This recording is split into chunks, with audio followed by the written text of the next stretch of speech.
Decimos no buscar advisors, sino ángeles, porque queremos gente que sea socia y podamos contar con ellos, y no tipo que sea solamente para poner el nombre. Yo trabajé en internet en el año 98, con 19 años.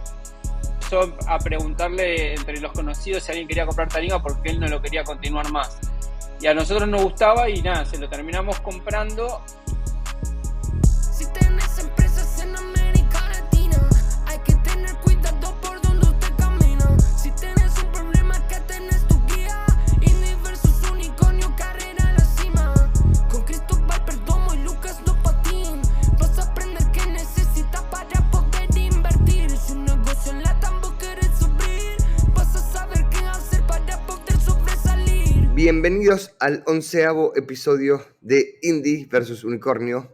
Acá estoy con mi hombre principal, Cristóbal Perdomo, y hoy tenemos a un gran amigo e invitado, Mati Botbol. ¿Qué hace, Mati? Hola Luqui, hola, ¿cómo andan? ¿Todo bien? Súper, Bien, de bien. maravillas. Voy a hacer una breve intro de Mati. Mati y yo somos amigos estamos tratando de sacar la cuenta, pero creo que deben ser 20 años ya que nos conocemos de la industria, ambos del mundo digital. Mati empezó primero una compañía de hosting que se llama Wiros, que la sigue teniendo hasta el día de hoy, junto a un gran socio que se llama Alberto Nakayama. Después fue lo que llaman el new founder de Taringa, que básicamente fue la red social más grande de Latinoamérica, que la vendió hace 2 años y 4 meses, más o menos, a una compañía de cripto. Y adicionalmente, y que es menos conocido, también es llamarlo socio de Poringa. ¿Es correcto todo lo que dije, Mati, o le erré en algo? Todo correcto. Excelente. Vamos a empezar por otro lado completamente distinto de donde se empieza esto y aclaremos a todos los, si alguien nos está escuchando por primera vez, realmente acá no nos concentramos en las compañías mismas o en lo que hace la compañía, sino solo queremos seguir al jugo y la carne de qué se aprendió, dónde se equivocaron, dónde está, digamos, la buena data, más que un negocio en sí mismo. Entonces, para empezar, completamente desbalanceados, porque hoy es un día desbalanceado. Contame, digamos, de las repercusiones de manejar un sitio porno. Bueno, nosotros lo que nos pasó es que con el tema de Poringa es que no lo hicimos a propósito, digamos, fue como que salió sin querer, porque nosotros, digamos, Taringa lo compramos en el 2006 cuando era un sitio muy chiquito y tenía una sección de contenido adulto, y obviamente nos parecía que si manteníamos contenido adulto, lo que iba a pasar era que iba a ser imposible de escalarlo. Entonces creamos Poringa y mandamos todo eso para otro lado. Y bueno, obviamente después creció de forma abismal, pero nunca tampoco como que lo estuvimos como, qué sé yo, promocionando que nosotros lo hacíamos. Es como algo que lo hacía, como que se hacía medio de costado, por una cuestión más que nada de tabú o de cosas de prejuicios que podría llegar a haber con el hecho de que uno esté administrando un sitio con contenido adulto. Paradójicamente, o sea, lo que tiene Poringa es que creo que el único o de los pocos sitios de contenido adulto que funciona como una plataforma social. O sea, todo el contenido lo generan los usuarios, interactúan entre los usuarios, o sea, es tipo un porno 2.0. Y paradójicamente la comunidad es de las más saludables que hay. O sea, la gente que hay dentro de esa industria, o que hay dentro de que entra a ese tipo de contenido, es mucho más respetuosa que la que uno puede encontrar en Facebook, en Twitter, no sé, en Taringa, en Reddit, en cualquier lado. Con lo cual la administración suele ser bastante simple y se respetan bastante las reglas. Con lo cual, nada, no es tan complejo, aunque no parezca. Me parece espectacular. Y, a ver, Mati es conocido como en el mundo online como Ganga Changa, ¿cierto? ¿Es así tanto en Taringa como en Poringa o son usuarios distintos? No, en Taringa y Poringa siempre uso uno que es Manolo 12. Manolo 12, perdón, es verdad, Manolo 12. Y lo que me pareció gracioso es que como Mati Conte es una comunidad y hay muchas personas, tanto hombres y mujeres, que postean fotos propias y a veces con nombres de usuarios como dándole una atención especial. Habrán sido épocas divertidas donde tu mujer te decía, Mati está en pareja hace, no sé, 20 años, te diría, ¿cierto? Más o menos un par de años. 22. 22, Sí. ahí estamos, 22 años, con varios hijos, y decía, che, Mati, ¿por qué hay chicas con Manolo 12 en un cartelito? Sí, al principio fue un poco complicado, después mi mujer entendió que era parte del trabajo y nada, yo tampoco es que participaba de las cosas que pasaban, así que como que estuvo todo bien. Lo bueno era que uno podía entrar a ese sitio a las 11 de la mañana y era por trabajo, no se podía Por decir trabajo. nada. Y aclaro a la audiencia, como decía, que Mati y yo somos amigos hace muchos años y por eso empezamos esto de manera desbalanceada. Mati, voy a empezar ahora yendo a un camino más serio. Tuvieron un camino súper exitoso con Taringa, que lo compraron cuando era mínimo de 30.000 usuarios, lo llevaron hasta 30 millones de usuarios o visitas. Primero, ¿cómo hicieron para comprarlo? O sea, ¿de dónde sacaron el capital para comprarlo? Porque muchas personas se piensan hoy en día, digamos, hay un montón de sitios en venta, puedo tal vez ir a microacquire.com y comprar un sitio y escalarlo. ¿De dónde sacaron ese primer capital para comprar, digamos, lo que fue Taringa? Bueno, obviamente es distinta la realidad ahora de lo que era en ese momento. Nosotros lo que nos pasó es empezamos con la empresa de hosting en el 2003 y no teníamos un peso, o sea, toda la inversión que hicimos históricamente en la empresa de nuestro propio capital fueron $2.000 que compramos un servidor. Y después lo que nos pasaba era que no teníamos plata para hacer publicidad, entonces lo que hicimos fue empezar a hacer canjes digamos, en distintos sitios de publicidad por hosting, y ahí fue que empezamos con Taringa, que era un sitio muy de nicho de gente bastante como nerd, digamos, y eso nos servía porque era el tipo de público al cual nosotros queríamos llegar con el tema del hosting. Y ahí, haciendo eso, después empezamos a ayudarlo a quien fue el creador original de Taringa, se llama Fernando, en algunas cosas de soporte. Era un chico que estaba en el secundario, la prepa, como en México.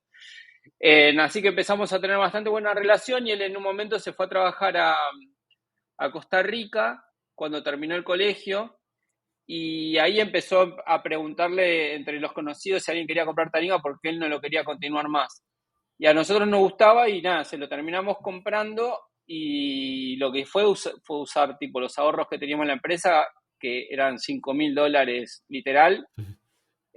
Así que así fue de donde sacamos el capital y lo que nos costó. Espectacular. Y, digamos, Taringa fue principalmente bootstrapeada, levantó a penitas de ángeles en el proceso, ¿cierto? No levantamos hasta bastantes años después, porque en esa época no había en Latinoamérica no existían los VCs, o sea, creo que Kasek fue uno de los primeros y fue posterior a nosotros, con lo cual no existía mucho ese concepto en Latinoamérica. Y levantamos un poco como medio de Friends and Family en el 2013, me parece, pero lo que nos pasó era como que estábamos totalmente fuera de la norma porque las empresas que levantaban capital no tenían, no sé, 8 o 9 años. Entonces fue como medio difícil después salir a levantar. Y bueno, lo que hicimos fue un poco reconvertirnos y empezar a meternos mucho en el mundo cripto porque era una manera como de entrar a un nuevo mundo y agarrar la ola, digamos, de ese momento, o Oye, la ola que se iba a venir. ahí la pregunta es, Taringa, ¿cómo entra con el tema de cripto o por qué le interesó una compañía cripto? ¿Cuál es el interés? Porque lo que nos pasó a nosotros es medio curioso porque nació en el 2009 la necesidad. Nosotros editamos un libro con editorial sudamericana que era Random House, en el cual hicimos como una especie de compilación de los mejores contenidos de Taringa. Y lo que nos pasaba era que necesitábamos como hacer tangible algo virtual o digital, que en ese momento era muy difícil la percepción de la gente de algo digital. Y cuando estábamos por lanzar el libro, nos preguntamos, che, no sé si es justo que nosotros nos quedemos con las ganancias del libro porque no lo escribimos nosotros, sino que lo hicieron los usuarios. Y empezamos a preguntarnos cómo hacer para empezar a distribuir parte de las ganancias del libro con los usuarios y nos dimos cuenta que no se podía por cómo funcionaba un poco todo el tema financiero, que había que pedirle que nos facturen, era como una complicación. Entonces decidimos agarrar ese dinero y donarlo a una ONG. Y ahí dijimos, bueno, o sea, acá hay un problema, no podemos distribuir ganancias con los usuarios, o sea, es muy complicado.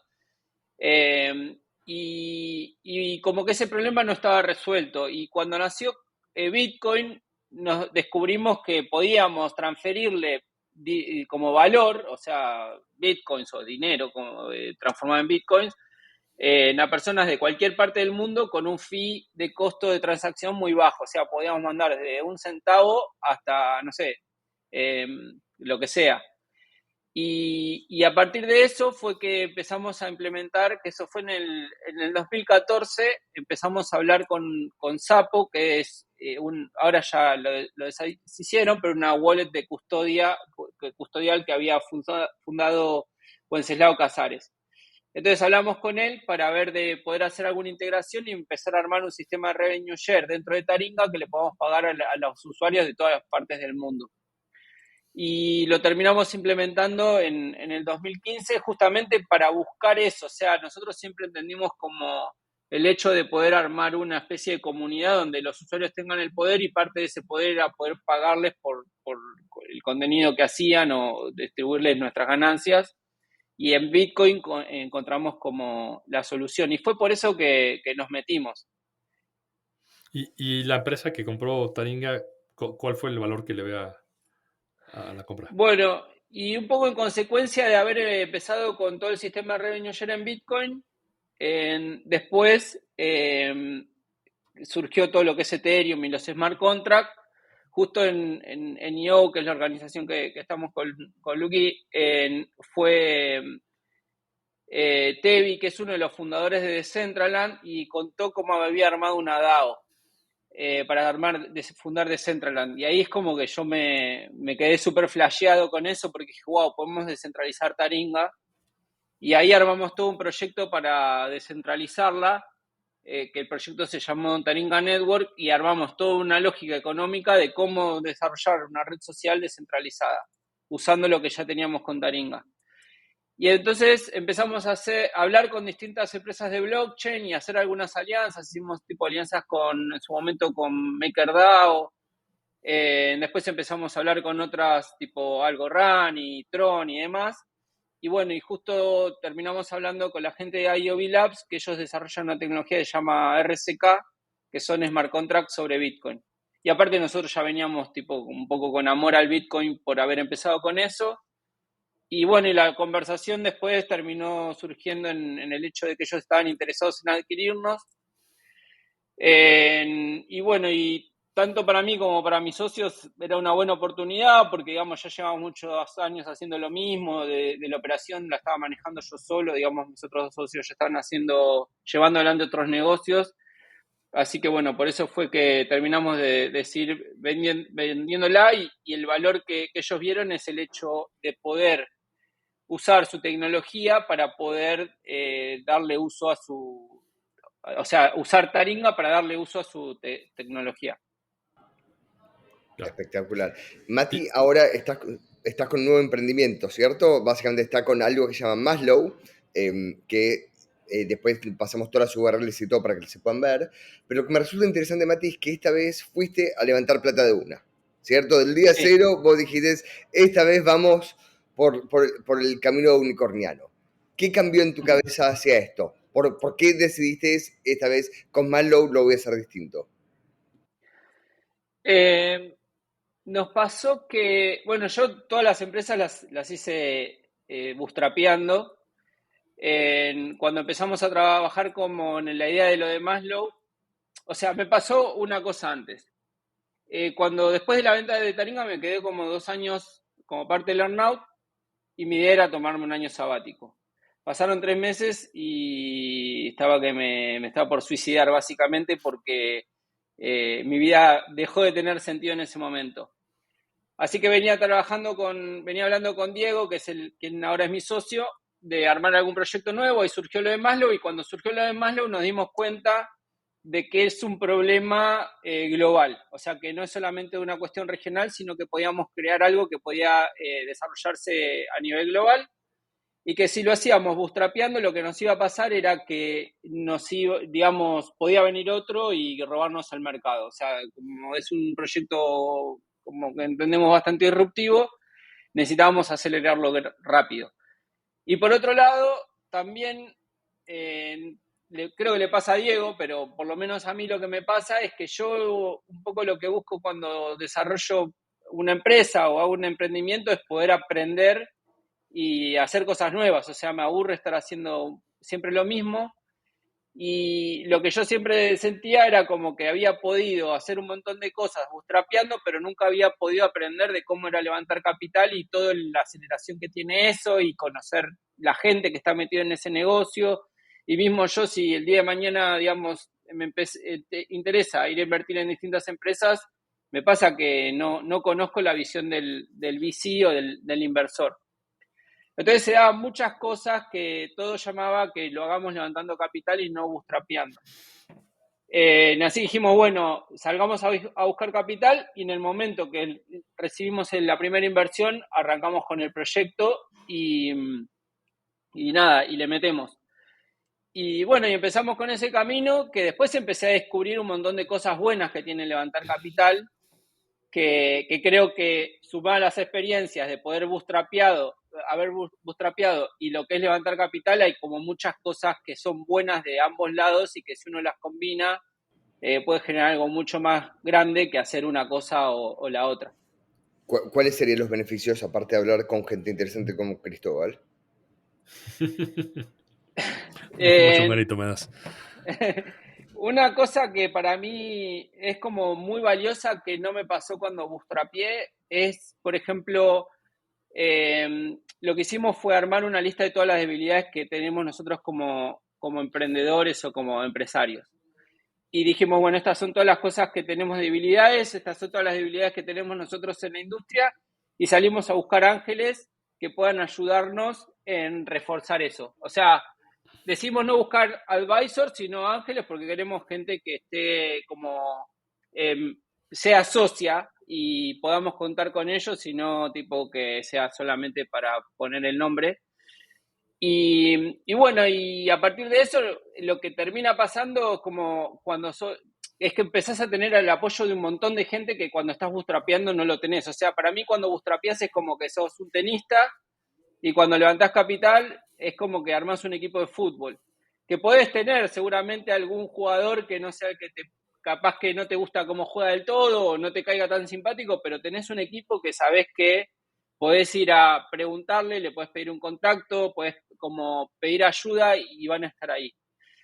Y después lo otro también es como que te da la libertad o cierto poder de poder ir a buscar más gente que se sume y que vos creas que es interesante, y te abra muchas más puertas que cuando estás bootstrapeando.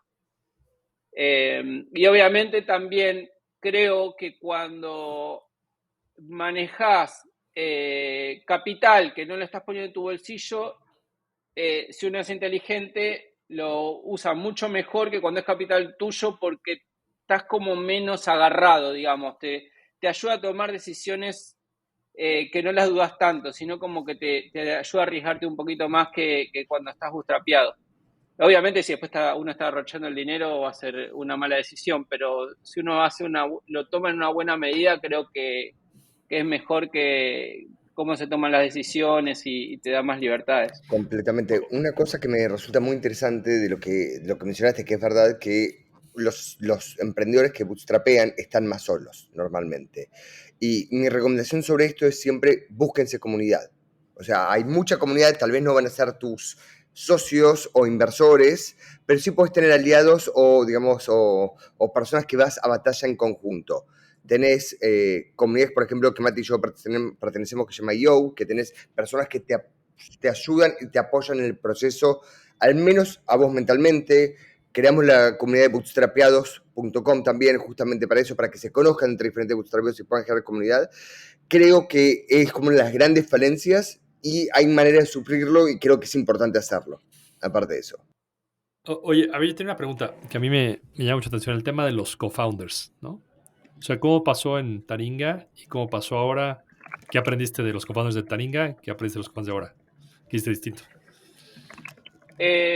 Bueno, lo que pasó con Taringa es que uno es mi mejor amigo, que es Alberto, que Luqui lo conoce, que casi es como un hermano que no compartimos sangre, un hermano elegido, y el otro es mi hermano de sangre. Eh, Así que es como una relación especial en ese sentido, de que hay como una confianza total y se dio como la casualidad de que estamos los tres como el mismo tipo de pensamiento o los mismos valores, y eso ayudó mucho para como, no sé, trabajar en conjunto y buscar los mismos objetivos. En el caso de Maslow, Diego es alguien que lo conozco de hace unos años, pero obviamente no es como mi hermano, es un socio barra amigo. Y lo que yo creo que en el caso, por ejemplo, con él, es que su forma de ser es distinta, o nos complementamos mucho más que como me pasaba con Alberto y con mi hermano, que somos los tres demasiado parecidos. Entonces, cada cosa tiene sus pros y sus contras. O sea, cuando sos muy parecido, te llevas muy bien, ¿entendés todo? Pero es como que las debilidades de uno es la misma debilidades para todos. En el caso de lo que me pasa ahora con Diego, es que nos complementamos porque cada uno tiene diferentes skills o de diferentes formas de ser totalmente complementarias. Lo que sí siempre creo que tienen en común, o que es bueno cuando uno busca un co-founder, es buscar co-founder que tienen los mismos valores.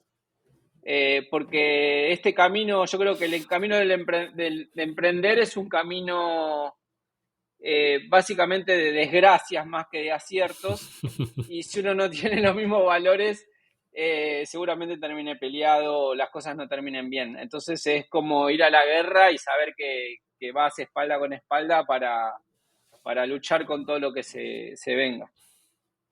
Ahí es el tema, ¿no? Siempre la gente cree que emprender es toda alegría y la probabilidad de que salga bien es menos de 1 en 10, ¿no? Uh-huh. Entonces, tienes que prepararte con la gente que va a estar de una trinchera y no con los que van a estar contigo en la feria, ¿no?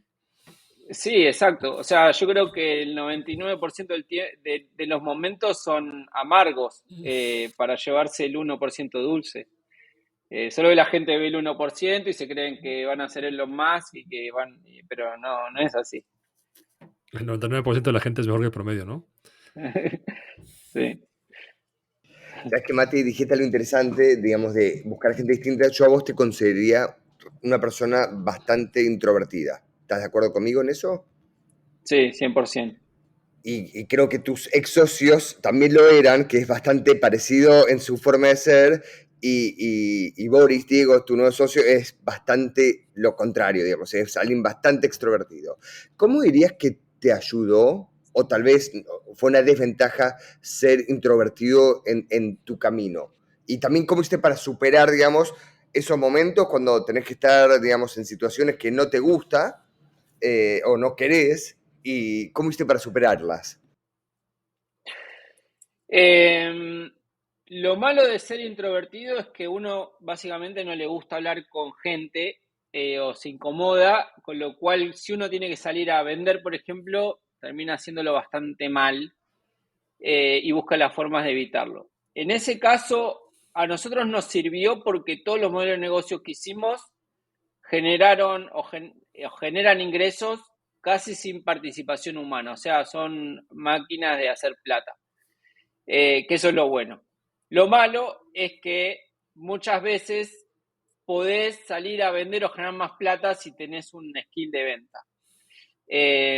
Entonces, creo que ser demasiado vendedor, creo que no te permite mirar tanto para adentro, y por lo cual tal vez eso, no sé, te hace menos analítico. La verdad que no lo tengo tan pensado, pero te ayuda mucho a poder salir a vender, a hacer networking y otras cosas. y ser como muy introvertido, nada, te ayuda por ahí a hacer cosas que funcionan como más automáticas, o meterte más con tu equipo y menos para afuera y estar como mucho más atento, como una cuestión, como, no sé, llamarla más intelectual. Pero creo que lo mejor es tener una combinación de las dos cosas, por eso yo siento que con Diego nos complementamos bien, porque él es como mucho más de ir a hablar y todo eso, y yo soy más de meterme para adentro y nada, de tratar de hacer que las cosas funcionen en casa. Espectacular. Hay una definición, a mí me cuesta, soy un extrovertido bastante fuerte y me costó mucho tiempo entender hasta, digamos, de qué se trata esto de ser introvertido. Y hasta leí, hay un libro que se llama Quiet, que me pareció bastante interesante, digamos, que explica o trata de explicar, digamos, bastante cómo viene ese mundo. Y recientemente me dieron lo que es la explicación, me la dieron, vieron como hay en Argentina, no sé, en otros países hay una frase que dice, se llama APB, es a prueba de boludos. Entonces es como decir, me lo explicaron de manera donde finalmente lo entendí, que era, un extrovertido llena su vaso de agua estando con otras personas. Entonces, si estás medio bajoneado o bajo energía, estás con otras personas y eso llena tu vaso. Y el introvertido es como un poco lo contrario. Su vaso se llena estando solo, estando en su propia mente, en su propio espacio. Y ahí me cerró la lógica. Y digo, porque yo siempre entendía, ¿pero qué? ¿Al introvertido no le gusta hablar con personas? Porque yo hablo con Mati y a él le gusta tener charlas. Y eso fue finalmente lo que me hizo entender, no es que no le gusta, sino que, digamos, lo drena eso. O sea, digamos, tener las diferentes conversaciones lo drena. Y yo me cuesta como extrovertido entender ¿cómo te vas a cansar teniendo conversaciones? Es justamente lo contrario. Digamos, eso es lo que te da vida. Entonces, esa fue lo que finalmente me hizo entender como, digamos, la diferencia no es que no pueden, no es que no quieren, no es que no les gusta, sino que, digamos, necesitan ese tiempo separado por su cuenta para volver a llenar su vaso. Estoy de acuerdo, compro la idea. Así, esa fue, me pareció como la definición más típica. Cambiando un poco de tema, Mati, digamos, esta es como llamarlo tu segundo o tercer rodeo como emprendedor. Y en el pasado sé que fuiste bastante full life, yendo, digamos, a trabajar, digamos, en la cantidad de horas, en tu mentalidad y tu manera de hacerlo. ¿Esta vez estás haciendo lo mismo? ¿Lo estás haciendo un poco distinto? ¿Cómo cambió, digamos, esta nueva vuelta con Maslow? Sí, a mí me divierte trabajar y emprender. Ni es más, lo hago en un punto como una especie de opción, no tengo como una especie de obligación o necesidad, es mi elección.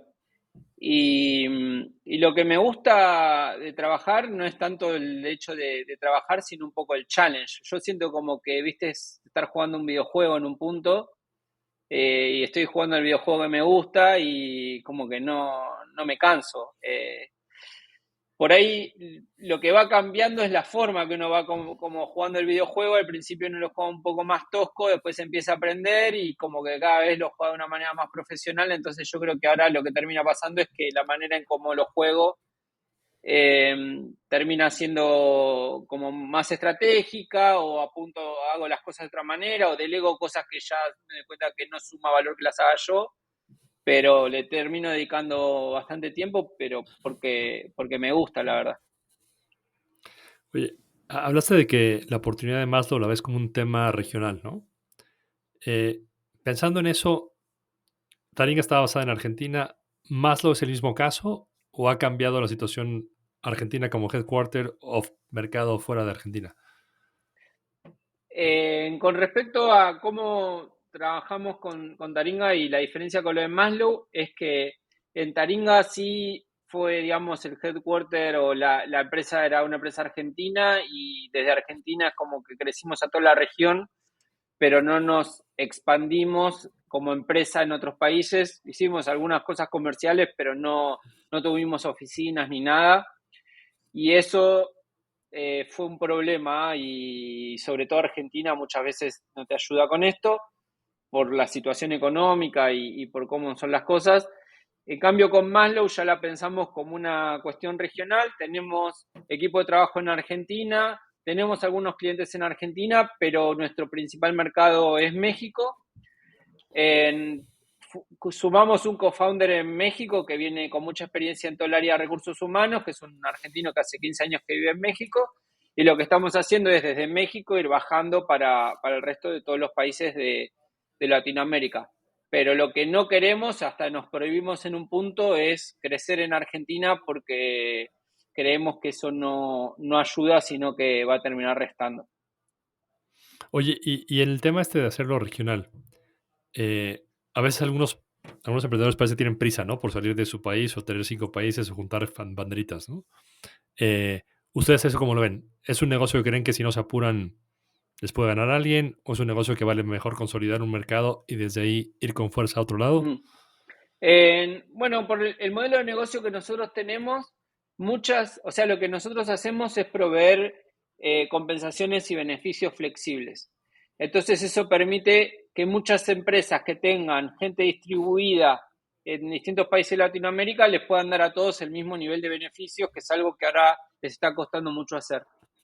Entonces lo que nos pasa es que vamos creciendo como plataforma a medida que se van sumando empresas que van queriendo tener beneficios en distintos países.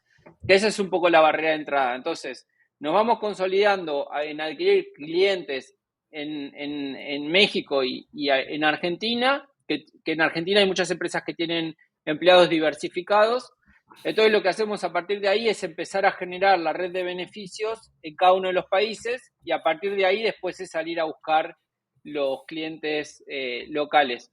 Pero no es que tengamos una prisa de salir a poner banderitas por todos lados, sino lo que queremos es ir haciendo bien las cosas y a medida que las vamos haciendo bien ir creciendo como de una forma más como orgánica, digamos. Che, Mati, una manera que a mí me gusta ver y analizar los potenciales pitfalls o cosas que pueden ir mal en mis compañías es preguntarme ¿qué diría el epitafio de la compañía en 2 años? O sea, si la compañía murió, ¿de qué murió? Si la nuestra muere, yo creo que puede ser por estar a destiempo, estar demasiado temprano. Yo creo que lo que estamos haciendo es cambiando cómo funciona la lógica laboral o trabajando en desarrollar el trabajo del futuro, que creo que eso lo aceleró la pandemia y creo que es una necesidad latente porque las personas lo necesitan y realmente se está como viendo esa tendencia. Mi miedo es por ahí no haber, qué sé yo, en el caso que las cosas vayan mal, es decir, tendríamos que haber esperado un año porque todavía las cosas no estaban maduras. Entonces ahí, para solucionar o evitar ese problema, estamos en un modo medio bootstrapero de ir trabajando de manera orgánica para que cuando la cosa empiece a crecer, estar preparados ya para salir a comernos todo y no quemar todo el dinero antes de tiempo. Espectacular. Me encanta. Oye, y de tiempos de cuando levantaron capital, no sé si fue este año o fue el año pasado, ¿sentiste este invierno o para ti fue, siendo un founder ya exitoso, fue más fácil? No, sí, empezamos en el invierno directamente. Levantamos capital. La primera inversión la recibimos en febrero de Newtopia y después salimos a buscar todos los ángeles y después dijimos, bueno, ahora cuando tengamos el producto más consolidado, salgamos más fuerte a levantar. Pero se nota el invierno, o sea, venimos hablando con fondos y todo y te das cuenta de que están todos mucho más precavidos a la hora de tomar una decisión. No se les suelta rápido el billete. Pero está bien, o sea, yo creo que es saludable eso. A mí me parece bueno. Se trae otra disciplina, ¿no? Sí, y es saludable. Si lo podemos hacer en invierno, en verano la vamos a pasar espectacular. Exacto. O sea, si sos una empresa que funciona en estas condiciones, cuando las cosas sean más fáciles, deberías de volar. Así, sí, a full, así, tal cual. Vamos, tenemos básicamente, Mati, algunas preguntas genéricas que hacemos al final. Así que empiezo. La pregunta favorita de Cristóbal, tengo el honor de hacerla, es Eso. ¿cuál es el libro que más te cambió la vida? O película, ¿eh? También se vale película. A mí me gustan tanto los libros como la película o la música. A mí hay discos que me han cambiado la vida. Bueno, como estamos hablando de temas laborales, se me ocurre uno laboral que para mí es la Biblia, es Good to Great. Para mí ese libro me cambió la vida. Eh, es mi Biblia en el desarrollo de negocios. Y a ver, yo ese libro lo leí. Ajá. No soy gran fan. Y a ver, mi pregunta es, casi todas las compañías que salen ahí luego murieron, ¿no? Entonces, como que hace un gran caso, muy teórico, pero luego cuando ves el resultado, pues no fue tan bueno, ¿no? ¿Qué es lo que te gusta del libro? A mí es el tema de cómo junta su teoría con los casos, que pues al final los casos no eran buenos, ¿no? Bueno, a mí lo que me cambió del libro es que todo lo que dice ahí eran las cosas con las que yo me daba contra la pared.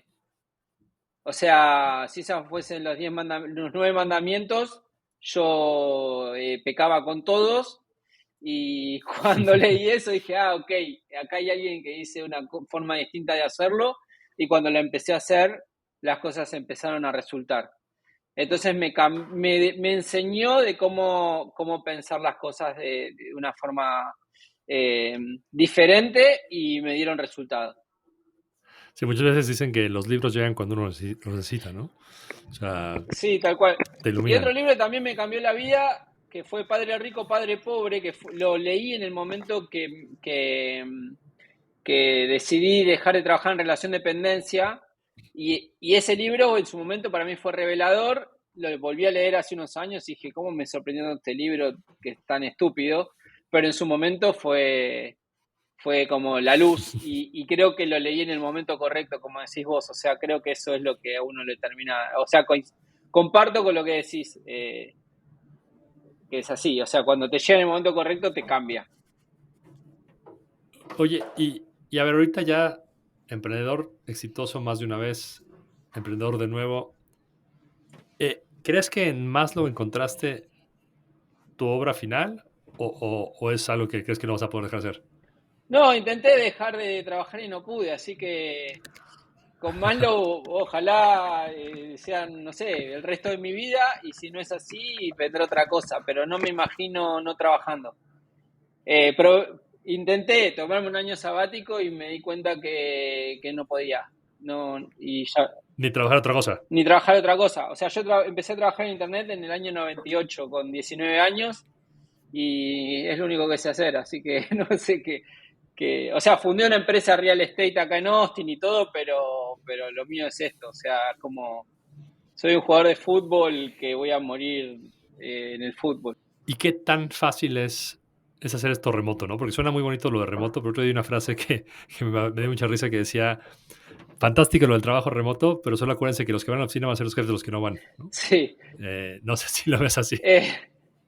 Bueno, extraño ir a la oficina, pero lo que me pasa es que suelo viajar a México, con lo cual eso me distrae y como dijo Lucas, soy un poco introvertido, con lo cual trabajando en la oficina en mi casa, digamos, en la oficina en mi casa, recargo el vaso y nada, me acomodo.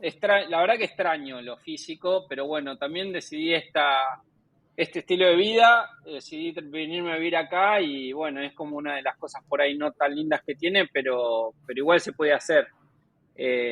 Incluso Taringa en el último periodo, incluso antes del COVID, la habíamos como hecha toda remota la empresa y entendíamos que esa era la manera como de trabajar medio en el futuro. Obviamente hay que hacer un mix porque cualquier extremo es malo, pero nada, creo que se puede y es nada, una manera de trabajar diferente. Excelente. Buenísimo. Para cerrar, la última pregunta y que espero que Cristóbal me deje hacérsela a todos los invitados. Es que tuvimos una ardua conversación al respecto y es una pregunta un poco personal, así que va a ser selectiva a los que quieren responderla. Así que, Mati, estás en tu derecho en no responderla. ¿Cómo llegaste a tu primer $1.000.000? Da un poco de contexto. ¿A qué edad? ¿Qué hacías? ¿De dónde salió la plata? Sí, no tengo muy claro cuándo pasó eso, para ser sincero. Creo que nunca tuve, o durante muy poco tiempo tuve $1.000.000 en el banco, por decir una manera. Eh,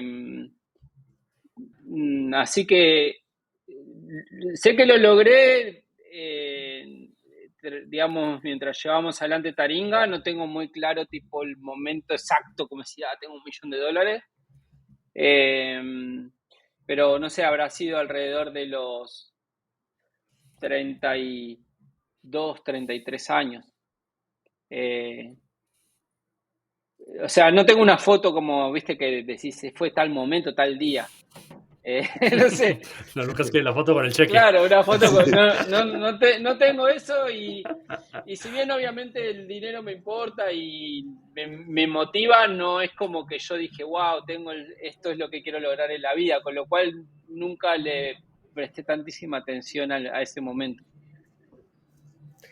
Pero para aclarar y dar más contexto, fue principalmente por Taringa y por los ingresos publicitarios que tuvo Taringa. Sí, exactamente. Fue por ingresos de Taringa y bueno, y de Wirus también, o sea, un poco de los negocios.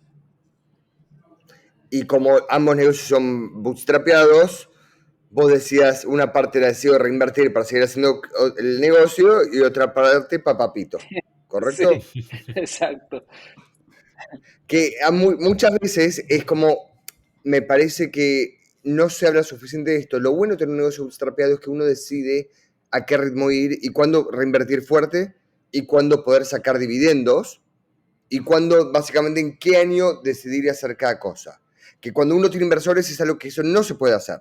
Porque, básicamente, digamos, la plata es de la compañía, no es de los founders. Entonces, tenés los diferentes inversores y si realmente vas a ir un inversor y le vas a decir, quiero sacar dividendos, realmente tenés que decir, no, reinvertamos, vamos a crecer con todo, ¿cómo sacar plata? Vamos a reinvertir todo lo posible. Sí, y también lo que te pasa o me pasó a mí es que yo nunca tuve como un salario fijo.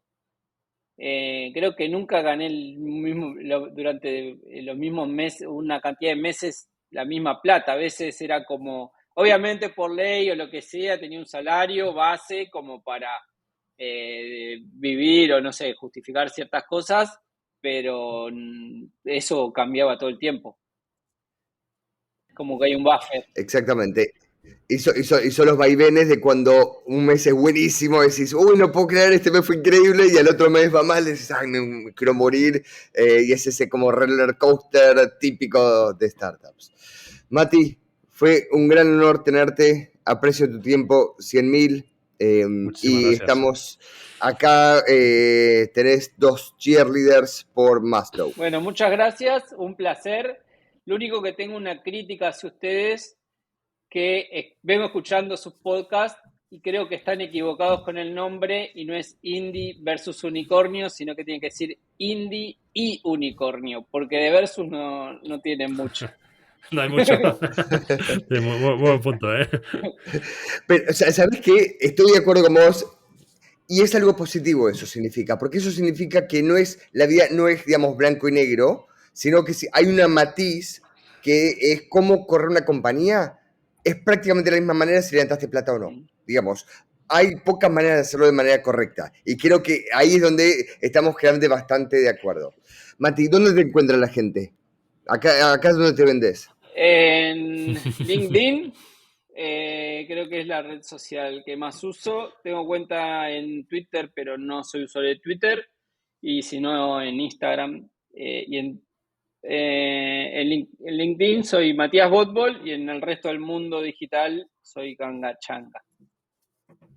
Excepto en Poringa, ¿no? Excepto en Poringa, que soy Manuelo 12, pero no genero contenido, así que lamentablemente no me van a poder ver. Ya había gente emocionada aquí. Y por último, si a alguien le interesa Maslow para su compañía, es Maslow, maslow.hr de Human Resources. Gracias, Mati. Abrazo grande. Gracias. Abrazo, Cristóbal. Un abrazo. Gracias, cuídense. Abrazo.